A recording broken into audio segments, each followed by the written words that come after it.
আসসালামু আলাইকুম, আমি ডাক্তার নাজমুল। আজকে আমরা সাধারণত বিড়ালের পেট ফুলে যাওয়া জনিত যেই সমস্যাটা আছে এই ব্যাপারটা নিয়ে আলোচনা করার চেষ্টা করব। এবং আপনাদের অনেকেরই দেখা যায় যে বিড়ালগুলো আছে এইগুলোর ক্ষেত্রে এটা খুব একটা কমন সমস্যা, যে হঠাৎ করে আপনারা দেখতেছেন আপনাদের যে বিড়ালটা আছে এটার পেট ফুলে যাচ্ছে। তো এইটারই একদম বিস্তারিত যত রকম কারণ থাকতে পারে সেই কারণগুলো সম্পর্কে একটা একটা করে আমি আলোচনা করার চেষ্টা করব। একদম প্রথম যেই কারণটা হচ্ছে, যেটার জন্য সবচেয়ে বেশি পরিমাণে পেট ফুলে যায়, সেটা হচ্ছে বিড়ালের কোষ্ঠকাঠিন্য বা কনস্টিপেশন, যেটাকে আমরা বলি। কোষ্ঠকাঠিন্য বা কনস্টিপেশন শব্দটার সাথে আপনারা হয়তোবা একটু কম পরিচিত। আপনারা দেখবেন কি অনেক সময় আপনাদের বাসার যে পালিত বিড়ালটা আছে এইটা না, ওই যে পায়খানা করা বা পটি করা বন্ধ করে দিচ্ছে। এখন যখন এই পায়খানা করা বা পটি করাটা বন্ধ করে দেয়, তখন ওদের পেটে কিন্তু আস্তে আস্তে এটা জমা হইতেছে। এবং এইটা যখন অনেকটা লং টাইম ধরে জমা থাকে তখন সাধারণত দেখবেন পেটে আস্তে আস্তে গ্যাস জমা হয়। এবং এই গ্যাস জমা থেকে পেটটা খুব বেশি প্রথম কয়েকদিন তো আস্তে আস্তে ফুলতে থাকে, এবং পরবর্তী সময় এটা অনেকটা বেশি পরিমাণে ফুলে যায়। এটার সাথে বমি হইতে পারে, প্লাস অরুচিজনিত যে সমস্যাটা এটা আস্তে আস্তে ডেভেলপ করে। তো এইটা একদম প্রথম যে পয়েন্ট, সেটা কোষ্ঠকাঠিন্য বা কনস্টিপেশনের সমস্যা।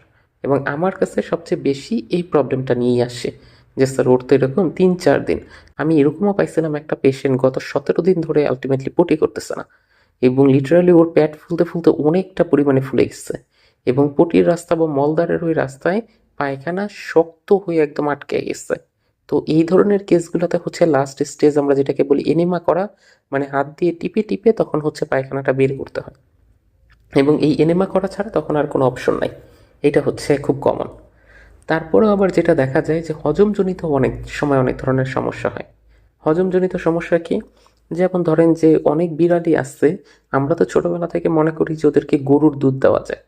কিন্তু গরুর দুধ আপনি ঠিক কি পরিমাণে পানি আর দুধের অনুপাতটা যদি ঠিকঠাক মতো না রাখেন, তো গরুর দুধ কিন্তু পেটের ভিতর যাওয়ার পরে এটা হজমজনিত একটা ইস্যু তৈরি করে। এবং তখন এইখান থেকে পেটের ভিতর প্রচুর পরিমাণে ফ্রদি গ্যাস, যেটাকে আমরা বলি, মানে ফেনা ফেনা যুক্ত যে গ্যাসটা আছে এটা তৈরি হয়। এবং তখন পেট আস্তে আস্তে ফুলে যেতে থাকে।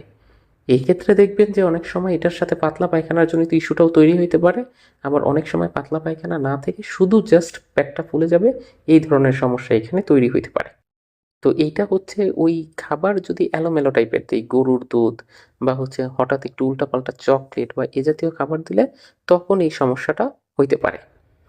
তারপরে 3 নাম্বার যেটা যদি বলতে চাই, অনেক সময় দেখা যায় কি ইউরেথ্রাল অবস্ট্রাকশন, মূত্র বা প্রস্রাব যেটা আছে সেটা ফোটায় ফোটায় পড়তেছে। ওই প্রস্রাবের যে নালীটা আছে, মূত্রনালী বা মূত্রথলির কোনো একটা জায়গায় ছোট পরিমাণে পাথর জমা হয়েছে। এখন এই পাথর জমা হওয়ার কারণে ওই রাস্তাটা ব্লক হয়ে এখন আর প্রস্রাব বাহিরে বের হইতে পারতেছে না। এবং এইটার লক্ষণ হিসেবে আপনারা দেখবেন কি, যে ওর ওই ব্লাডার তো ফুলফিল হচ্ছে, কারণ প্রস্রাব উৎপন্ন হওয়া তো থেমে নাই। হয়তোবা সেটা বের হইতে পারতেছে না, কিন্তু উৎপন্ন কিন্তু পর্যাপ্ত পরিমাণে হচ্ছে। তখনই আস্তে আস্তে মূত্রথলিটা বড় হইতে হইতে এখন ওই পেটের নিচের অংশটা আস্তে আস্তে ফুলে যেতে থাকে। এবং এটা কিন্তু একটা সার্টেন টাইমে গিয়ে ব্রাস্ট করবে এবং পেটের পুরো জায়গাটায় মূত্রগুলো ছড়ায় যাবে। তখন আবার সেপটিক ইনফেকশনের দিকে এটা চলে যাবে।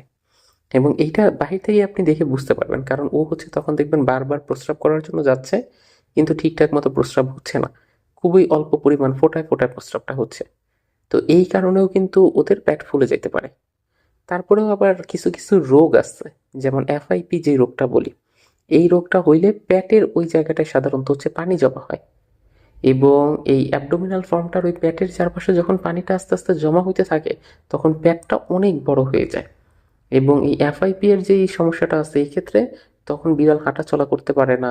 এবং এটা কিন্তু একটা মরণঘাতী রোগ। এটার জন্য বাজারে যে ট্রিটমেন্ট পাওয়া যায় সেটা প্রচণ্ড পরিমাণে ব্যয়বহুল।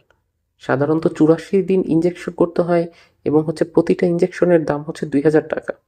একটা ইঞ্জেকশন 2 দিনের মতো যায়। তো এই এফআইপির এই কস্টিং এর এটার দিকে অনেকেই হইলে আর ট্রিটমেন্ট সেরকম করায় না, কারণ এত ব্যয়বহুল চিকিৎসা কিভাবে করাবে। কিন্তু এটার জন্য দেখা যায় পেট ফুলে যাওয়ার যে সমস্যাটা আছে সেটা তৈরি হইতে পারে।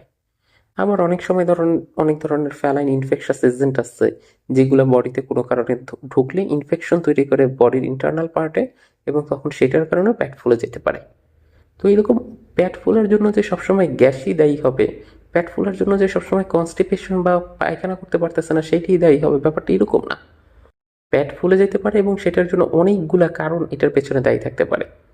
আপনাকে হচ্ছে একদম প্রথম অবস্থায় যখন আপনি রেজিস্টার্ড ভেটের কাছে যাবেন, উনি হচ্ছে আপনার কাছ থেকে এই সবগুলোর হিস্ট্রি নিবে, যে ওর পটি ঠিক মতো হয় কিনা, আপনি ওকে কি খাবার খাওয়াইছিলেন, ওর একটা এফআইপি টেস্ট করবে, ওর বডিতে অন্য কোনো ইনফেকশাস এজেন্ট আছে কিনা, এই ব্যাপারগুলো সবগুলো দেখবে।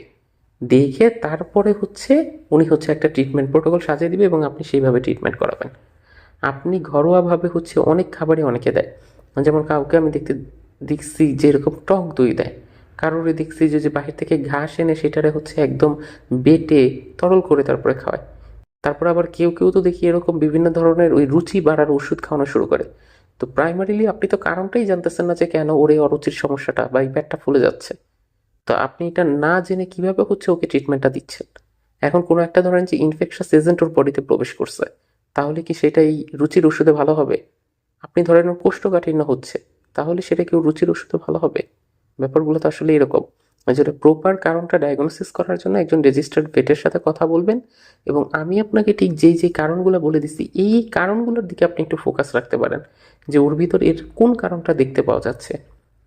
এই ক্ষেত্রে আপনি ভেটকে যখন বলবেন তখন বলতে আপনার একটু সুবিধা হবে, এবং ভেটেরও সেক্ষেত্রে ডায়াগনোসিসে সুবিধা হবে।